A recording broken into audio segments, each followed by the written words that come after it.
So I've got a couple of poems and then something a little more different to set up Officer Problem coming up last here today. So I feel the burden of that, so I gotta step up my game a little bit. The first poem is called Invitation to No One in Particular. When you enter, here's a crowded room to stare across. Steal idle glances at pieces of this anatomy. To construct an image to burn into the inside of your eyeballs. Picture this smile. And tilt the axis because I tend to go crooked whenever I'm pretending not to notice the opposite sex. I become all angles, but I don't know any of them.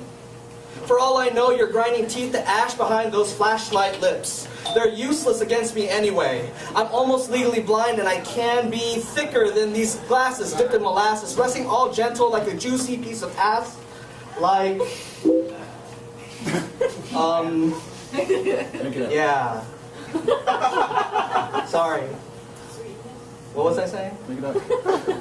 Juicy.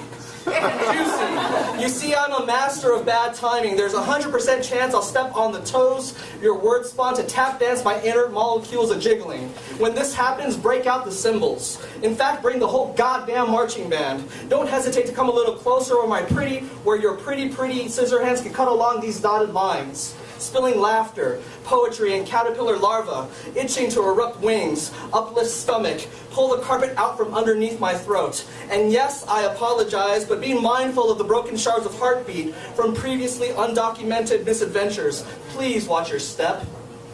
They won't hurt, but they will leave stains that won't wash away easily. I lost the rug to sweep them under. That's what happens when you wager everything on a whim and lose. You wake up alone and missing your favorite shirt. But enough about me.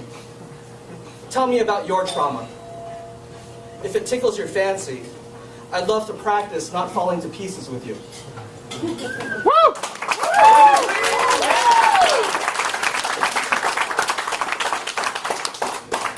I'm going to read a couple of poems from the audio chapbook that John mentioned a little bit earlier called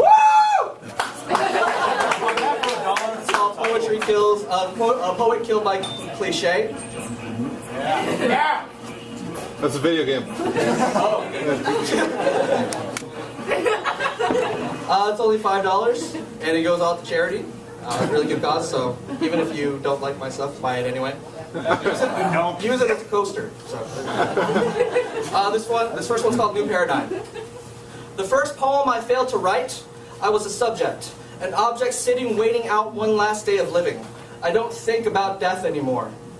No nights mine asleep to the tune of panic attacks, whirring baritone violin strings in my veins, cursing God in the shape of the ceiling fan guillotine above my throat. No more turning thoughts inward to soak in the darkness. No more.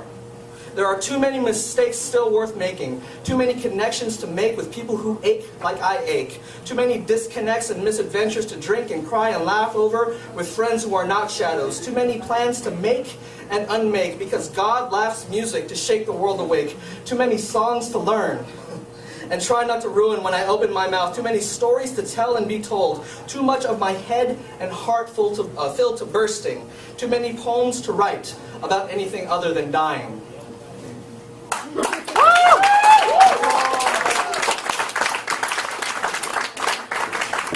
And before I get to this next poem, Jerome.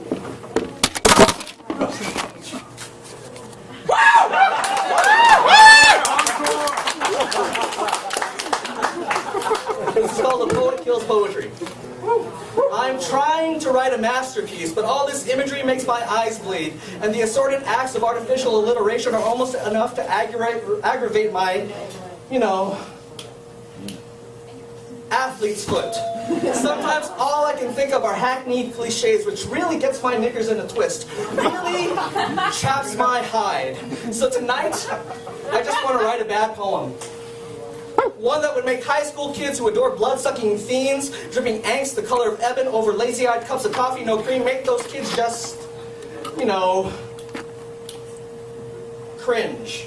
A bad poem poem with rumbling guttural growls, rock-hard consonants scratching against throaty vowel sounds, all that cacophony clawing on metaphorical chalkboards with crooked fingers all the way down and back up again. Maybe adding a mixed metaphor or 20, like fishing for compliments to take one for the team, laying down the track in front of the speeding, you know.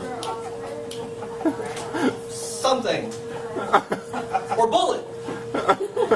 If I write a bad poem, I could overuse words like signature. Like signature. I could overuse words like signature until anyone listening starts a seizure. Like signature. I know I can write a bad poem. A real sad poem that uses really too many, really quite egregious, truly damned adverb, adjective combinations of poem, densely compacted with throbbingly uneffulgent, distractingly effervescent, wordiness. A bad poem about sex. Or my ethnicity. Or having sex with people of my ethnicity. Avoiding sex with people of my ethnicity. Annoying people of my ethnicity. Enjoying the TV show Felicity. I really like the TV show Felicity. A bad poem that goes chasing tangents like waterfalls before segueing back to the point, assuming there is one. I could write a bad poem using the word verisimilitude, rhyme it with dude, make it about rude people chewing their food to get in the mood for getting nude. I could kill a rhyme scheme internally, leave it bleeding from the ears it doesn't have except in a bad poem. I could write a bad poem about a bad relationship, and I could use the word fuck to describe how I got fucked over, and people would just have to fucking deal with it because it's a bad poem, so who gets a flying signature? I could write a bad poem and say it's in the style of William Blake or some other dead sucker, some god-awful dreck like, fall, fall, burning angels, and fall too, lambent heroes, your fate shall never become me. Never to soar to the mythic heights, only to plumb to the darkest depths, deepest depths, like the Icarus of my winged memory. Believe you me, I can write a really bad poem. I would happily write a really bad poem, because sometimes you have to write a bad poem before you can write yourself a good one, like signature.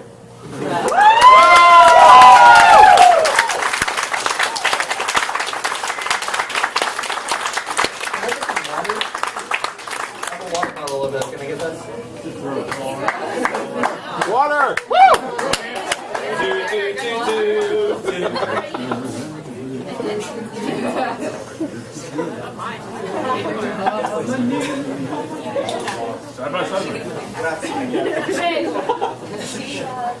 This is a dirty poem. I need you all to get into that dirty mind state. I know it's kind of hard for some of you. Are we there yet? Are we getting there? Yeah. Give me a second. Give me a second. Okay. Come on, John. You've been there all evening. This poem is called Take. It's how your moan tastes in another tongue's mouth, minus the spearmint flavor and denouement. It's oh so often, so off color, so off guard. So says I as she runs an acrylic nail down the split ends of my chest using just her teeth. I stand back, admiring the utter lack of suspense and peach. Her nails are the color of severed words in my head, and her teeth, metaphors for putting them back together. In the daytime, she'd be much too much for me, but it was her leather skirt what won me over. Her name was Invisible, but she called herself myself. How ungrammatical. She was half American and half dead, from pelvis to sternum, shin to thigh, and man alive, what a neck. Sorry. So I says to her, sugar lips, you look sweet enough to eat, all candy-striped veneer and edible neglect. Something smells like some come-hither affair, like, kiss me, now you're gonna miss me, like, whole 9-yard me. Don't ever discard me. Eyes crossing mine, she sinks me down to her level, so I says, I'm awful sorry, sweet throat, love note.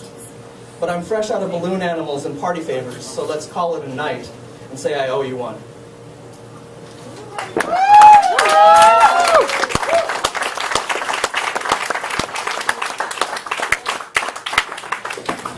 So I got one more poem before I do the whatever I do. What do you do? What do you do? I do what I do when I know what I'm doing. This is called Love Poem for Chicago. I just wrote this last week.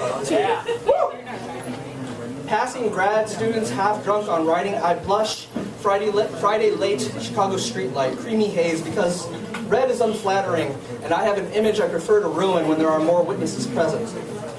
From its cave, Lake Michigan watches. The L grumbles Midwestern drawl, tisk, tisk, tisk, tisk, tisk, tisk, yawns.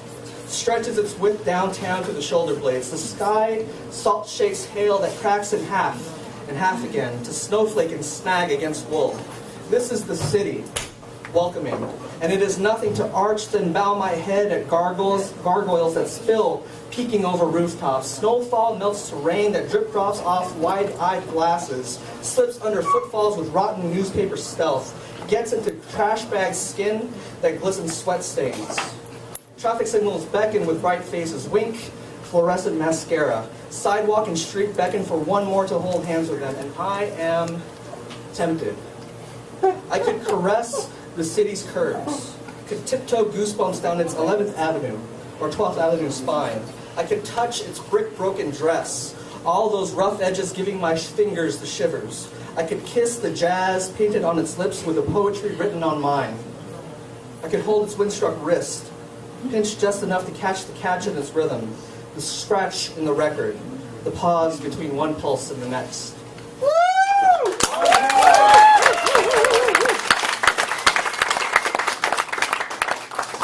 You guys ready? Yeah.